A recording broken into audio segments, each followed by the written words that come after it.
guys, welcome to our channel. இன்னைக்கு நம்ம இந்த வீடியோவில் என்ன பார்க்க போகிறோம்னு பார்த்தீங்கன்னா Redmi 9 பவரில் இருக்க ப்ராப்ளம் தான் ட்ரபிள் ஷூட் பண்ண போகிறோம். இதில் என்ன ப்ராப்ளம் பார்த்தீங்கன்னா ஆட்டோமேட்டிக்காக சுவிச் ஆஃப் ஆகிடுது, ஆன் பண்ணால் ஆன் ஆக மாட்டேது. அப்படியே ஆன் ஆனாலும் நமக்கு பேட்டரி சிம்பிள் வந்து ஃப்ளிக்கரிங் ஆகிட்டே இருக்குது. இந்த ப்ராப்ளமாக நம்ம இதில் ட்ரபிள் ஷூட் பண்ண போகிறோம். இதுக்கு நம்ம வந்து இந்த மாதிரி ஃபஸ்ட்டு என்ன பண்ணலாம், சிம்மை செக் பண்ணிவிட்டு இந்த மாதிரி ஷார்ப்பான ஒரு டூலை அடித்து ஃப்ரேமை சுற்றி நம்ம இந்த மாதிரி எடுத்துக்கிட்டே வரலாம். இது சுற்றி லாக் மாதிரி தான் இருக்கும். இங்கே ஃபிங்கர் பிரிண்ட் சென்சார் இருக்கும். இந்த சைடு வந்து நீங்கள் டக்குன்னு ஓப்பன் பண்ணிடக்கூடாது, ஏன்னா ஃபிங்கர் பிரிண்ட் சென்சாரோட ஸ்ட்ரிப் கேபிள் வரும்.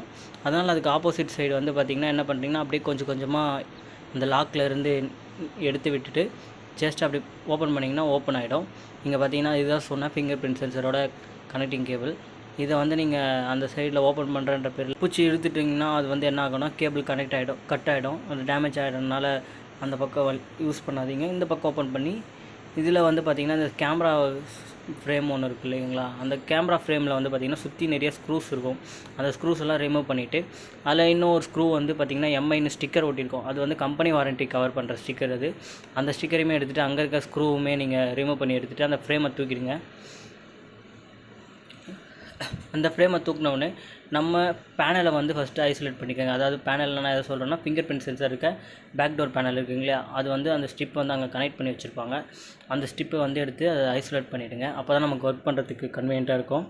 இது ஸ்ட்ரிப் எடுத்து இது தனியாக ஐசோலேட் பண்ணி வச்சுருங்க. இப்போ வந்து பார்த்திங்கன்னா, இப்போ பேட்ரி ஃபஸ்ட்டு நீங்கள் பேட்ரி இந்த இஷ்யூக்கு என்ன காரணம்னு பார்த்தீங்கன்னா, பேட்டரியில் இருக்கிற ஒரு ரெசிஸ்டரில் வந்து என்ன இஷ்யூ ஆச்சுன்னா நமக்கு வந்து என்ன பண்ணுன்னா, பேட்டரியில் இருக்க சப்ளையை வந்து போர்டுக்கு தராது.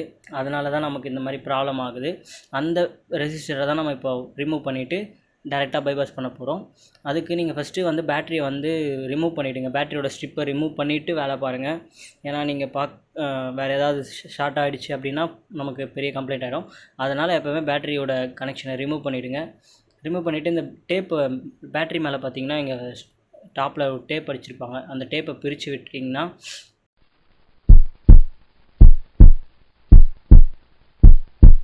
இன்னரில் ஒரு சின்னதாக போர்டு இருக்கும். இங்கே தெரியுது பார்த்தீங்களா க்ரீன் கலரில், அதுதான் போர்டு. அந்த போர்டில் தான் ஒரு ரெசிஸ்டர் இருக்கும். அதை தான் நம்ம இப்போ பைபாஸ் பண்ண போகிறோம். உங்களுக்கு லென்ஸில் காட்டுறோம் பாருங்கள். இங்கே சின்னதாக இருக்குது பார்த்தீங்களா, அந்த ஒரு சின்ன ரெசிஸ்டர் தான் இப்போ நமக்கு இஷ்யூவாக இருக்கிறது. இந்த ஒரு ரெசிஸ்டரை என்ன பண்ண போகிறோன்னா, ரெண்டு சைடும் சால்ட்ரிங் கிட்டை யூஸ் பண்ணி அதை டீசால்டர் பண்ணிவிட்டு அது ஒரு ஜம்பர் கேபிளோ இல்லை சால்ட்ரிங் லெட்டை வச்சு நீங்கள் ஜாயின் பண்ணி விட்டிங்கன்னா இந்த ப்ராப்ளம் உங்களுக்கு சால்வ் ஆகிடும். இதை ஸ்டெப் பை ஸ்டெப்பாக பாருங்கள். எதையும் ஸ்கிப் பண்ணிடாதீங்க. ஸ்கிப் பண்ணிவிட்டு நீங்கள் ஏதாவது ஒரு ப்ராசஸை விட்டுட்டிங்க அப்படின்னா உங்களுக்கு வேறு ஏதாவது இஷ்யூஸ் இருக்கும். அதனால் இதை கம்ப்ளீட்டாக ஸ்கிப் பண்ணாமல் பாருங்கள். இப்போ சால்ட்ரிங் கிட்ட நான் போட்டுக்கிட்டேன். இப்போ என்ன பண்ணணும் அப்படின்னு பார்த்தீங்கன்னா, சால்ட்ரிங் கிட்ட ஹீட் ஆனவுடனே நம்ம ரெசிஸ்டர் சொன்னோம் இல்லையா, அந்த ரெசிஸ்டரை ரெண்டு பக்கமும் ஹீட் பண்ணுங்கள். நான் சால்டர் பேஸ்ட் போட்டுக்கிறேன். அப்போ தான் நமக்கு ஈஸியாக வந்து மெல்ட் ஆகும் அந்த லெட்டு. அந்த லெட்டு ரெண்டு பக்கமும் நீங்கள் ஹீட் பண்ணிங்கன்னா சால்ட்ரிங் இருக்க அந்த லெட் வந்து மெல்ட் ஆகும். அது மெல்ட் ஆனதுக்கப்புறம் அந்த ரெசிஸ்டரை அதிலேருந்து நீங்கள் எடுத்துடலாம். இப்போ நான் பண்ணுற பாருங்கள். போத் சைடுமே ஹீட் வைங்க. ஹீட் வச்சிங்கன்னா வந்துடும்.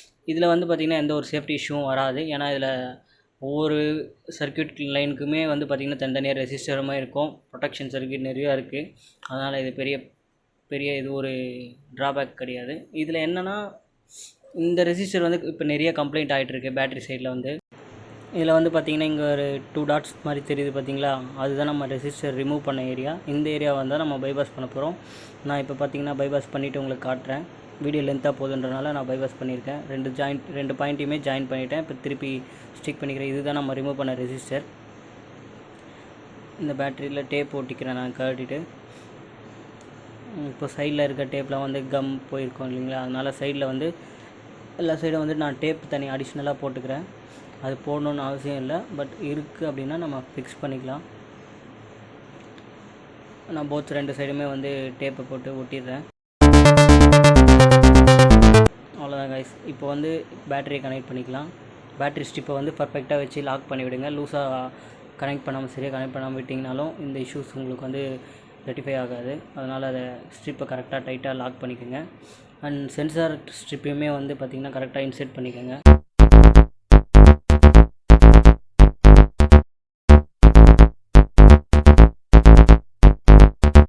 ஜஸ்ட் வச்சு ப்ரெஸ் பண்ணிங்கன்னா போய்ட்டு ஸ்ட்ரிப் வந்து லாக் ஆகிடும்.